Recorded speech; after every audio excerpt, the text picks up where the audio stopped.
જય જિનેન્દ્ર. પર્યુષણ મહાપર્વનો મહત્વનો દિવસ એટલે મહાવીર જન્મ વાંચનનો દિવસ. આજનો દિવસ અમે કંઈક અલગ રીતે ઉજવ્યો. આજે અમે કોઈને પરમાત્મા પાસે નથી લઈ ગયા, પણ આજે અમે પરમાત્માને વડીલો તથા આસક્ત વ્યક્તિઓ સુધી લઈ ગયા. યસ, એવી વ્યક્તિઓ કે જેમને પરમાત્માના બ્લેસિંગ્સની આપણા કરતાં વધારે જરૂર હતી. બહુ બધા વડીલો કે જે ડિફરન્ટ કારણોથી બીમાર છે, પેરેલાઇઝડ છે, ચાલી નથી શકતા અથવા તો ઓલ્ડ એજના છે કે જેઓ ઘણા લાંબા સમયથી પરમાત્માની પૂજા નથી કરી.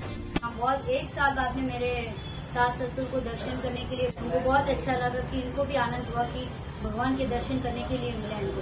તો અમે એમના અંતરની ઈચ્છા પૂરી કરવા પરમાત્માને એમના ઘરે લઈ જઈને એમને પૂજા દર્શન કરાવવાનો વિચાર કર્યો. આ સરસ મજાની અષ્ટ પ્રકારની પૂજા કરી, ધન્ય ઘડી ધન્ય ભાગ હરિહન પાઠને આચન.